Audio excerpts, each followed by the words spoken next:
Hello, c'est Gislain, j'espère que tu vas bien. Bienvenue dans cette nouvelle vidéo. Alors aujourd'hui, on va parler d'investissement dans les programmes de défiscalisation type Pinel. La question du Pinel, en fait, elle se pose notamment lorsque des personnes commencent à avoir des revenus et qu'ils payent beaucoup d'impôts.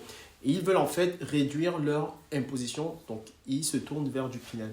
Dans la vidéo d'aujourd'hui, je vais te donner 3 bonnes raisons pour ne pas investir dans ces programmes de défiscalisation qui s'avèrent être d'énormes fumisteries.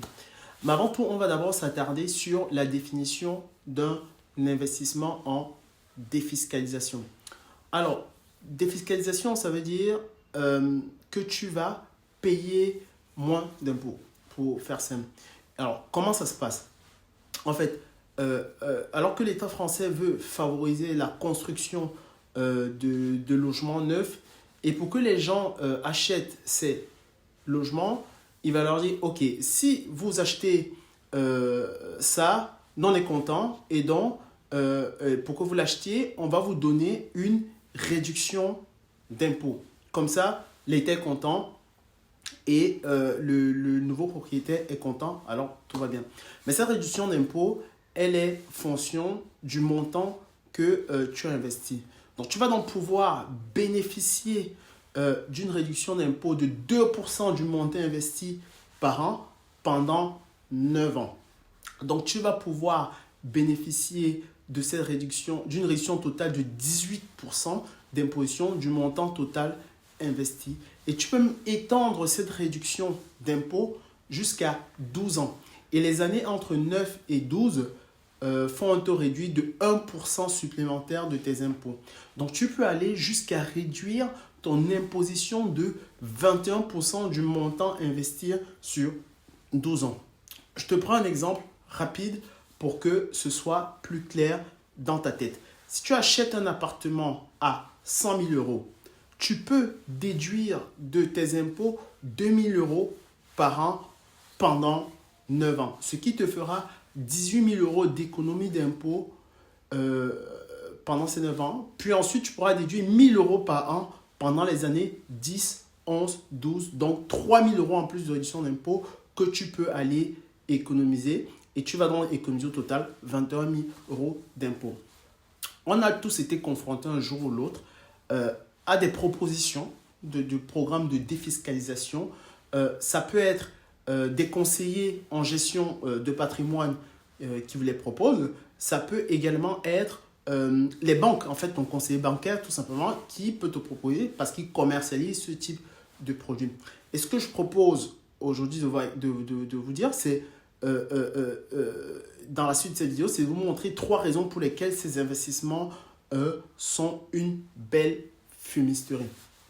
Alors, la première de ces raisons, eh bien, c'est que ces programmes de défiscalisation vendent des produits immobiliers au-dessus du prix du marché.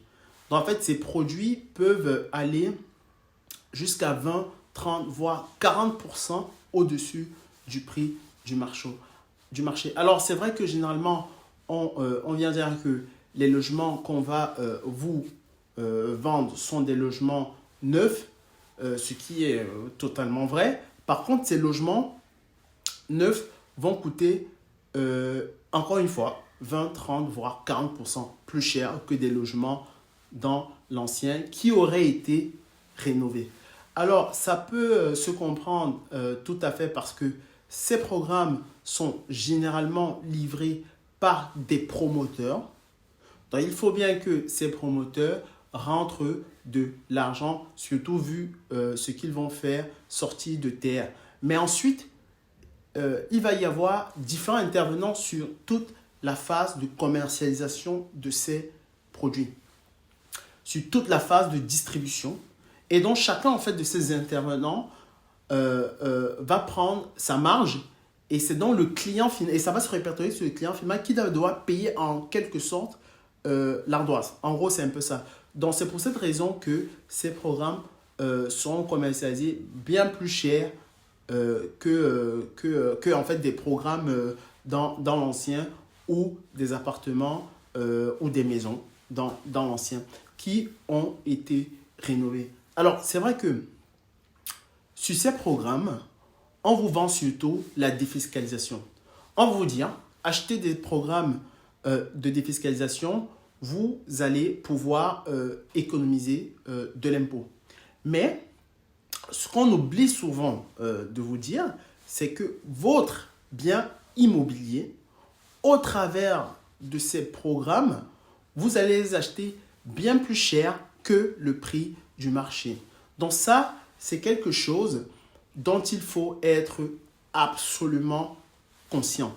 Et c'est la première raison pour laquelle je vous déconseille ce genre de programme, ce genre d'investissement.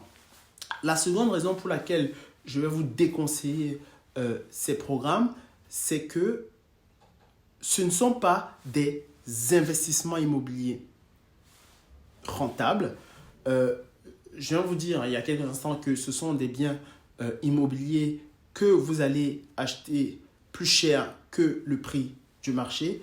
Et donc, forcément, si vous achetez plus cher, vous allez avoir un plus gros crédit immobilier pour financer cette opération. Et ainsi, votre cash flow sera diminué. Et à 80%, 15% des cas, ces programmes de défiscalisation, le cash flow est tout simplement négatif. Donc, ça veut dire quoi que le cash flow va être négatif? Eh bien, ça veut dire que tous les mois, vous allez devoir faire un effort d'épargne. Donc, puisez dans vos propres économies pour pouvoir rembourser votre prêt, tout simplement votre investissement et toutes les charges qui vont avec. Alors, c'est vrai que lorsqu'on vend ces programmes, on vous explique que moyennant justement cet effort d'épargne, vous allez non seulement acheter de l'immobilier, mais également réaliser une économie d'impôt. Mais c'est pour moi une énorme fumisterie, tout simplement parce que la réalité, c'est que ce que vous allez gagner en impôt, vous allez devoir le sortir tous les mois pour justement combler ce cash flow négatif. Alors, comment est-ce qu'on fait pour ne pas avoir de cash flow négatif dans ces conditions?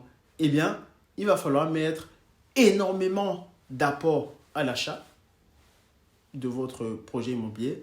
Donc, il va se passer quelques années au moment de la revente, en fait, et tout cet argent que vous aurez mis dans soit tous les mois, soit au moment de l'apport. Pour avoir justement ce cash flow positif, vous allez devoir justement mettre beaucoup d'apports et faire des efforts d'épargne.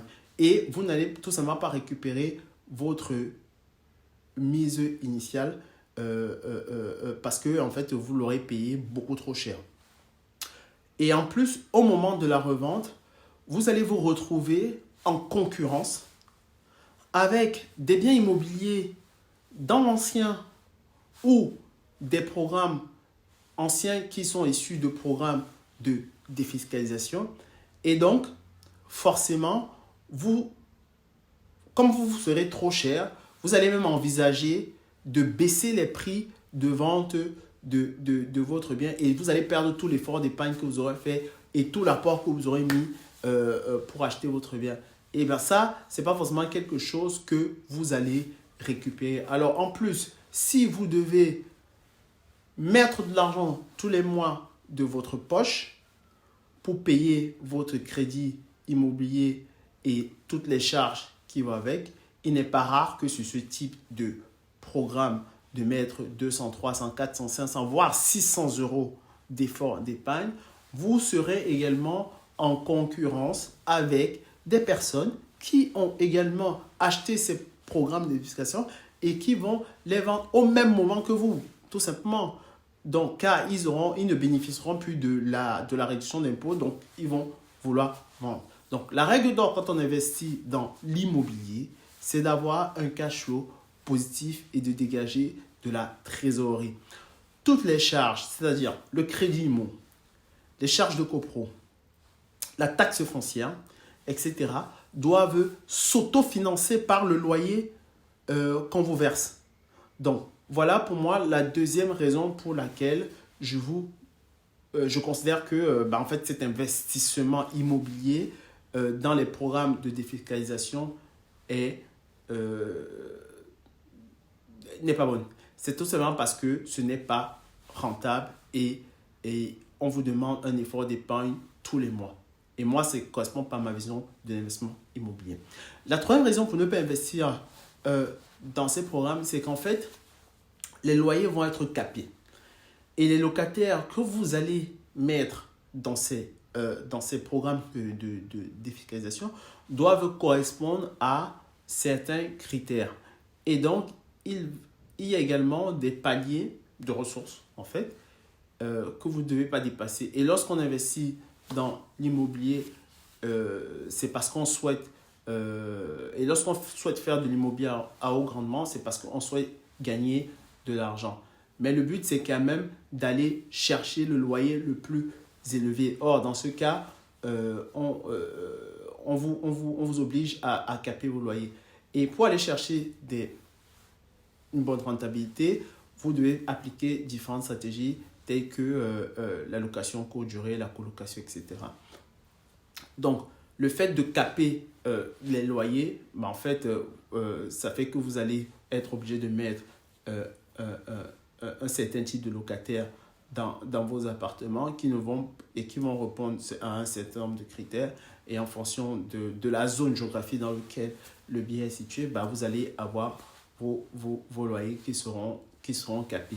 Or, pour moi, je n'ai pas envie d'être limité par le loyer que j'impose sur mes appartements.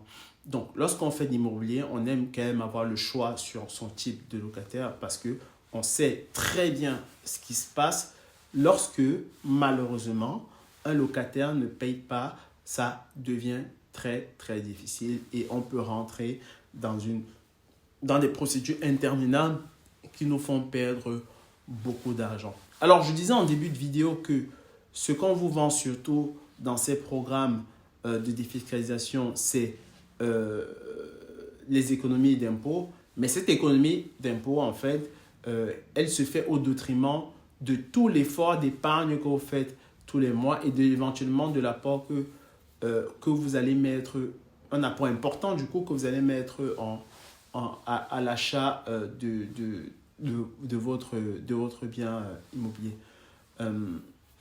Donc, cette situation de risque, c'est une vraie situation. Je parle du principe que plutôt que d'aller chercher de l'économie d'impôt, ce qu'il faut faire, en fait, c'est utiliser les stratégies de location qui permettent de toucher des revenus locatifs qui ne seront pas imposés. Et c'est notamment le cas lorsqu'on fait de la location meublée. Alors, si vous voulez que je vous apprenne comment faire de l'immobilier locatif rentable avec des super cash flow positifs, n'hésitez pas à me contacter sur mes réseaux. Je vous remercie de m'avoir écouté et je vous dis à bientôt pour une nouvelle vidéo. Je suis en train de préparer une vidéo qui sera sur la fiscalité immobilière parce que c'est extrêmement important la fiscalité immobilière parce que c'est vraiment quelque chose qui va affecter votre cash flow.